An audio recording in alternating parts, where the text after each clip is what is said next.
Welcome to i4 Automation's fourth podcast. Sorry we're a bit late, but sometimes life just gets in the way. And our backup drive failed, so we had a few IT issues to sort out. So such is life. We like to do all our own IT support because it helps us understand the technology that you, our customers, are working with. So today in podcast 4, what we're going to be talking about, calendars, they've arrived, so they'll be coming out, so look out for those. They'll be in the post. If you don't get one and you want one, please give us a shout. We're only shipping to the UK though, so look out for that. They'll also include a short form catalogue, which we mentioned last week about the barcodes on there and driving you directly to the pages of interest on your website. Just like our quotes, all our quotes come out with a hyperlink to go to the direct page on the website to find out more information, data sheets so you can compare and look. So that's coming out in the old-fashioned snail mail, and there's a competition on here on the calendar as well, so have a look at that. And if you want to enter it, there's no prizes, but it just gets the grey matter working. Just a reminder, last day we're open for shipping is the 23rd. We will be open on the 24th, but the courier has said they won't come in on the 24th. They don't want our parcels for Christmas, apparently. So our last day for shipping is the 23rd. We're back on Monday the 5th, but we will give some sort of skeleton cover over Christmas if people need us. If you get a breakdown, you need some parts urgently, you suddenly think, oh, I forgot to order this, give us a shout, drop us an email. If you need some support, do the same. It might not be immediate because people are working from home and they'll be diving into their emails between eating their Christmas pudding and getting that, going out for that festive walk in the cold, fresh air, or just sitting in front of the TV. I was going to say, you're painting such a beautiful picture of Christmas there. Okay, we've still got the 10% offer, so that's going to obviously end the 23rd. You know, if it is urgent, again, we can get an order in, as long as we get the order in to Unitronics before the end of the financial year, the calendar year. So that is due to end at the end of December. They might extend it. Now that offer is an extra 10% off any orders for a PLC and a HMI combination unit plus a variable speed drive. That's an extra 10% off. There are some terms and conditions. If you want a quote, if you want more information, please contact us and we'll tell you some more. Right, in terms of updates, UniCloud, been an update there on the... Yeah, so Unitronics has now released some UniCloud templates, which allow you to get you started really easily. Because when you use the UniCloud system, you can use it for remote access with a VPN. You can use it to log your data, but you can also use it to create these dashboards so you can see at a glance what's going on your machine, what's going on in your plant.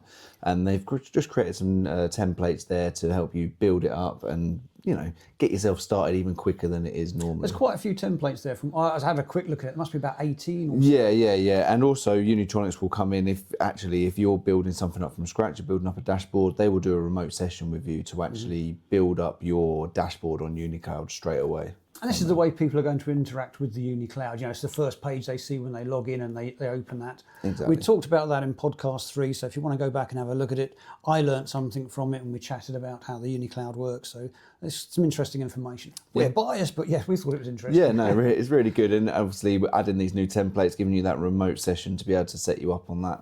It's really handy to get you going with it. And I do think the VPN is a must-have for most people doing installations now. So you've got that remote support. You can log in and support your customers without getting in the car and driving there, because they'll say the PLC's failed. Again, I'm biased, the PLCs don't fail. What happens is there's a micro switch not made or there's something else. But being able to log into the PLC and see what's going on allows you to diagnose that before you get in the car and have a good idea of what's going wrong. We say commission with confidence, don't we? Set it up, commission the whole system, and then when you've got to go back and change that e-stop to a normally closed from a normally open contact, you can do it nice and easily there from there. Yeah. The emergency stop shouldn't go through the PLC, but I won't pick it up on that. Right. So they're the new templates on the UniCloud. There's a link beneath in the comment section where we write up telling you how to get to that page so you can have a look at it. Today we're going to talk about software. Unitronics have got 3 major packages of software for programming their PLCs. So we're just going to go through and explain the different PLCs, why you might use them, why you might not use them, and the pros and cons really for that. So to start off with the U90. Yeah, U90 ladder, that was the original programming software from Unitronics. That's for programming your M90, M91 PLCs, which are text-only displays with a push-button keypad on the front of the HMI there. I/O built into the back of it, and the same with the Jazz Series 1 and Series 2. Text display, keypad, push buttons on there, backlit display on the Jazz. And once again, programmed using the U90 ladder software. It's a bit more basic. It came out in 1989, so it's a bit of a bit more of a basic software compared to some of the other offerings. Than you? It's definitely still a lot more streamlined than I am. But yeah, cheers for that. Got him. Yes, there's a lot more that you can do in the later softwares, but the U90 ladder is really good for what you would say a bit more of an advanced smart relay is what it basically is. But yeah, you can do all of your normal ladder functions in there. Well, the Jazz products are still current. Yes. They're extremely cost effective. They're a bit more than a programmable relay. Yeah. You've got 16 characters, 2-line display. It's backlit. You can actually do some clever things with the text so you can scroll. So you're not restricted to 16 characters if your message is longer. It's not like using Twitter or X where you've only got 16 characters. You can have a longer message and just get that to scroll past and get that to repeat. Yeah, sure. But it takes a bit more programming. So if you've got a job where you need a large quantity of units at a low budget cost that is worth investing in the programming time, it's well worth looking. Oh, yeah. The programming is just a bit longer. If you've got a one-off project, I'd mostly go for a Samba.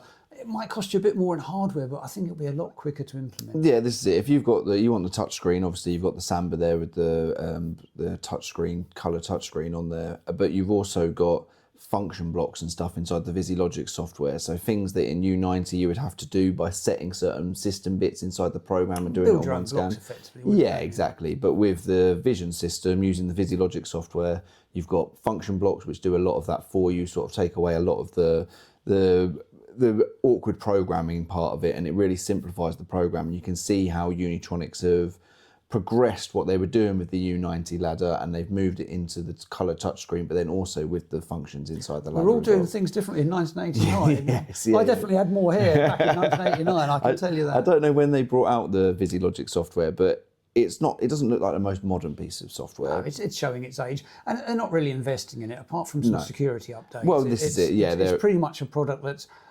established. It's still going strong. Yeah. It's interchangeable, the version 1 and the version 2. The version 2 is something like 30 times quicker. I think we've had one problem with the customer upgrading because the program was too quick, believe it or not. Yeah. But it is pretty much interchangeable. There's a black version, there's a silver version, there's branded, there's unbranded.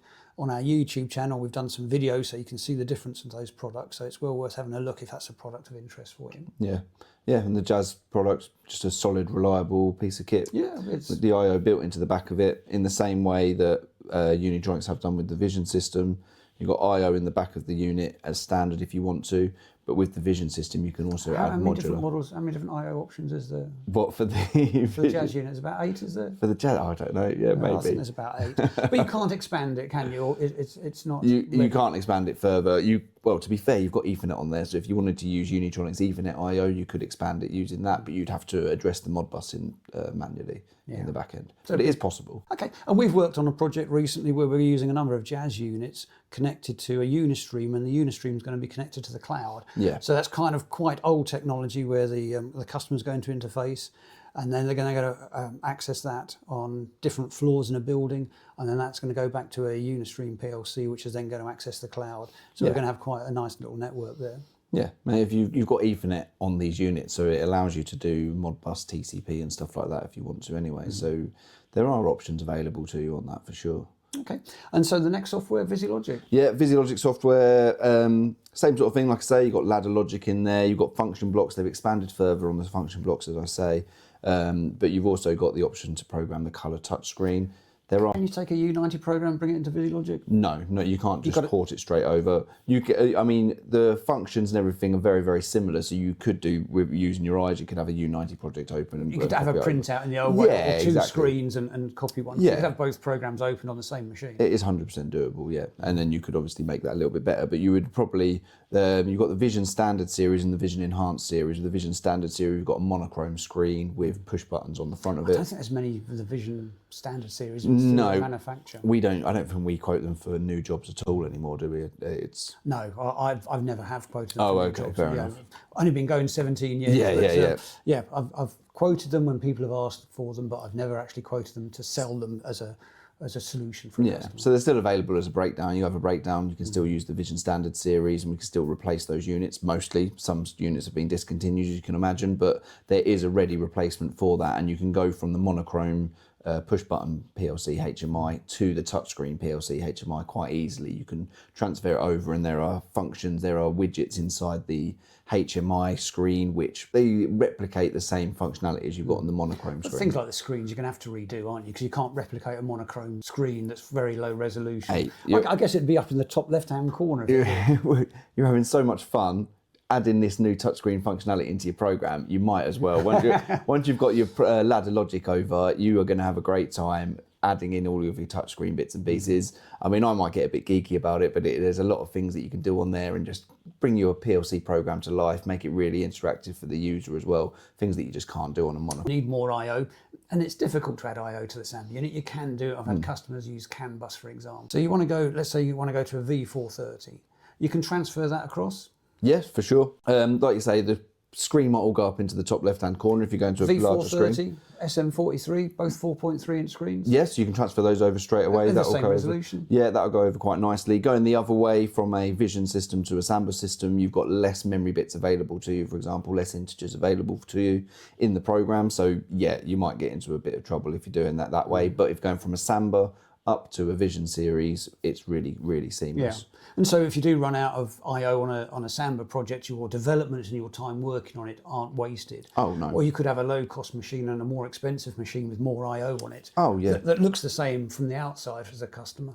Although the 4.3 does have function keys along the bottom. So, it does look slightly different. Yeah, the Vision 4.3 does, whereas the Samba doesn't. But all of your subroutines can be exported. You can change the memory map on there as well. So there's a lot of options available for you porting those projects over between the two systems. Yeah, definitely. And in terms of development on the VisiLogic, are we seeing much on that? Only, like you mentioned before, you've got the security protocols that have been introduced to it. But other than that, there's not really anything that they're developing on that side of things. But bearing in mind, there are still things on the Vision controller which the more advanced UniLogic controller can't do. Profibus, for example. Right. You don't have Profibus natively on the Unistream PLC. Yeah, so you can be a Profibus slave on Vision. There is an option. Yeah. And that is only an option on the V350. V430 and the V700. It's not compatible with the bigger 10-inch screens. That's worth noting. So in terms of the enhancements with the software, it is worth mentioning. If you've got the latest software and you alter a program and you go and put it into an old, or you go to an older project with the newer software, there's some incompatibility there, isn't there? Yeah, so if you go for an older project with the newer software, you've got to transfer, you've got to worry, all you really got to worry about is that memory mapping and make sure you're not using memory. I was thinking more about the password, because the new one will need a password, won't it? So if you take an old project, let's say you upload an old project to a new, latest version of VisiLogic, you then go to download it, it's going to say no, isn't it? Well, if you'll be able to load it into the PLC, but you do need to set info passwords, you need to set PCOM passwords, these sort of things, if you're using VisiLogic 9.90. So I'm just thinking you need to make some changes, you just need to think about that cautiously. Yes. The alternative is to try and get an older version of VisiLogic, and we keep several, Unitronics keep several of the older versions, and you can have multiple copies of VisiLogic running on the same PC. VisiLogic is very versatile like that. It always has been. When other people were struggling to run one version on their PC, or that to have a virtual PC just to run their software. We had a customer in the other day who's been using a different PLC software, and he had to always run it as a virtual PC, and it just nightmare. So on ours, we could run, I don't know how many different versions you could run on. Two. You can have two copies of VisiLogic run at the same time. You can't copy and paste between the two versions, but you can have two versions open at the same time. On the same PC. And adding these passwords in that you've got to do, it's not a big thing to do. For starters, we can supply the subroutine to just add that into your project anyways. But we're talking about 2 or 3 function blocks that you need to add into your program. And that's if you're using Ethernet connection. If you're not using Ethernet connection, it is a 1 function block to set that info password. Just mention that because some people arrive on the site, they've done a bit of work back in the office, and they go onto site and all of a sudden the program won't work because they need to add these passwords. Yeah. So we're aware of that, and we're trying to make sure other people are aware and they don't get stuck. The other thing with VisiLogic is there is other functionality there. There's quite a suite of software, I think, with VisiLogic. Yeah, for sure. So you've got SD card suite in there if you want to be able to view or manage the files that you export in the SD card suite. For example, there's data tables in there, and if you export those to an SD card, you then want to export them as a CSV file, can't you? No, you can't export them as a CSV file. You can export them as an Excel file if you create them as an Excel file on the SD card. Okay. So that involves another couple of function blocks that you need to do to build up that Excel delimited file. When you build stuff as a native data table inside the Vision controller, you can then export it as a .udt file, which is a Unitronics data table file. And then you can go into the SD card suite, which is one of these utilities that you can add in. And from there, you can convert it into an Excel file, you convert it into a CSV file from there. So you've got you can also do recipe management from that way as well, can't you? So yeah, so you can import things back into the PLC data tables and stuff like that. So like I say, you can convert an Excel file into a UDT and then convert that over in and load it into the PLC from there. Okay, so sorry, which other software is there? Yeah, so we've got Uni OPC server. These are, if you're setting up an OPC server, allows you to connect to something like a SCADA system. That's free of charge? Yes, all of this is free of charge. Oh, okay. The U90 ladder is free of charge. The VisiLogic system is free of charge. The UniLogic system that we're going to talk about is free of charge. And all of these utilities that they add on utilities, they're all free of charge as well. Everything's just downloadable from the Unitronics website. Exactly that. Some of them are available from directly within VisiLogic as well. Okay. You've got a version swapper, so if you're swapping between different versions of VisiLogic, that's included in the software. If you're doing a PID loop inside the Vision software, you can have up to 24 PID loops in the Vision software, which is really quite good.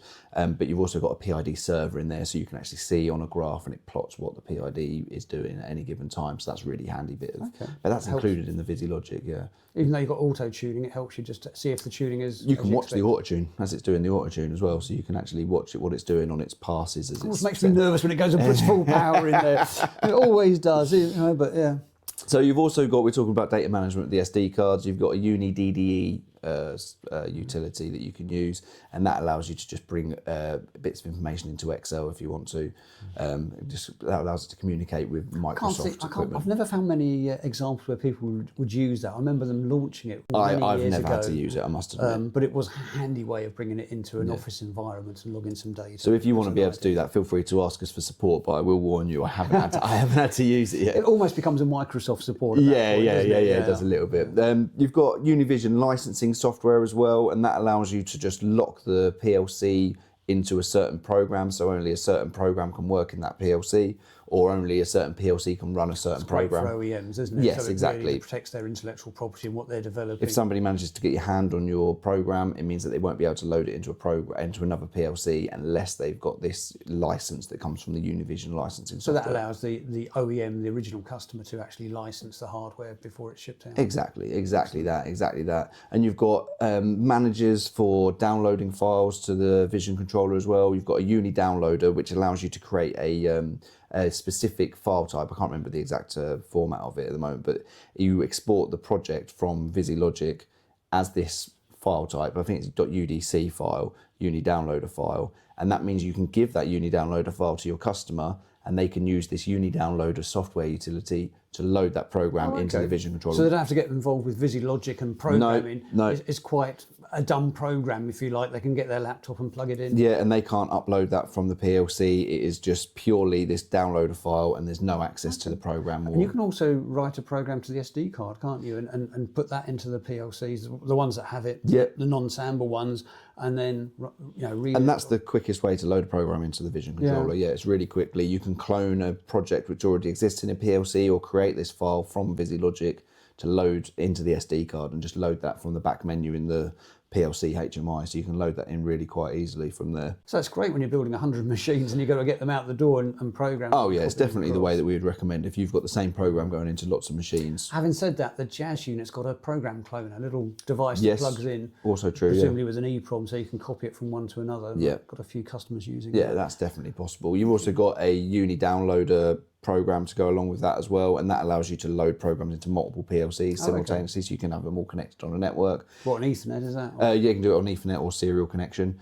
and that'll just do multiple PLCs at the same time.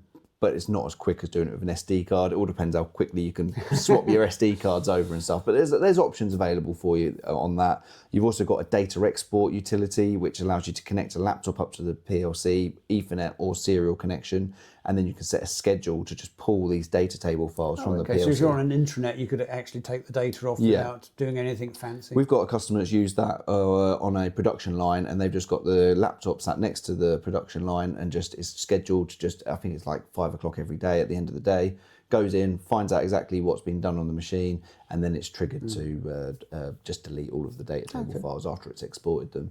And then you've got your standard remote operator, remote access programs. Remote access allows you to remotely access a PLC from anywhere. You can do downloads or anything like that. If you're on the same intranet, it makes it a lot easier. But if you've got a VPN, if you've got some sort of network to securely connect to the PLC from anywhere, then you can use remote access to do that. You can also view the HMI from there and control it from there, but you've also got this remote operator system as well, another application which allows you to it's just dedicated to having the HMI in front of you, so you can control the PLC from anywhere. So you don't have access to program the PLC with the remote operator, but it's really good to give you an interface of what the HMI is currently displaying. So there's a really good suite. Plus there's even an app, isn't there? Yes, of course. Yeah, remote operator app that you can do on your phone, Android. Obviously, what we've been talking about here has all been PC-based stuff, but yeah, you can do remote operator. Gives you the same as the operator sees on the screen, so it might be a bit disconcerting for the operator if he sees the screen changing rather than saving. If so, the screen will change. You will see exactly as the operator would see, and the functionality, the touch screen will work on your smartphone exactly the same. Yeah, works really quite nicely.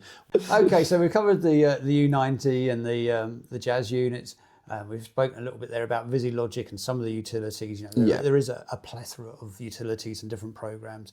If you want to do something a bit clever with the VisiLogic, give us a shout, and we'll always talk you through what we think is the best option or what the options are, and let you make that decision. And what is fast becoming the main programming software, the programming environment, and the main PLCs that people are using is the Unistream, the UniLogic programmed PLCs, and these are really bridging the gap between PC and PLC now. They're really coming through, and it allows you to do things like play videos, audio files, MP3s. You can view PDFs on them. It means you can, even if you don't want to necessarily overlay a graphic, you can get them very close in terms of the animation or what you'd like to do. With UniLogic, I say basically you can do anything on there that you can do on a web page. So if anything that you want to be able to do on a web page, get a GIF to play, or like say layer things on top of each other, password protect certain bits and pieces and stuff like that, can all be done very easily with UniLogic. It's got a really intuitive HMI programming environment.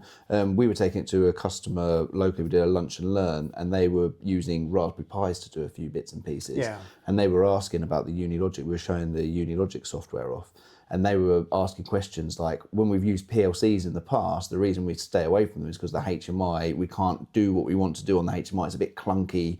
Things are kind of dynamic enough for us. So they were asking some real good questions about what they can do with the HMI, and they were really impressed. They were like, okay, that's where I say anything you do on a web page, you can basically do on. And also conversely, if you're using the B10 processor, you can convert that application to a web page. Yes, of course. So you've got web server functionality inside the UniLogic system, and it's just a one-click convert the HMI page into a web server, and then you can put more password protection on that as well. And all you basically do is connect to the PLC, the IP address inside a web browser, and it allows you to get a whole new screen which is completely independent from the HMI. I like that, because then the operator doesn't see what you see. If you're going in an engineering level, you might be looking at different screens, you might be looking at different aspects of the application. Yeah, I mean, it's a double-edged sword, because then somebody could come in and stop a process while somebody's in front of the machine. But for analysing what the machine's been doing, you can have it up in the office, exactly what the machine is doing at any given moment. You can have it more data hungry rather than pictorial. Yes, for sure. Based, so that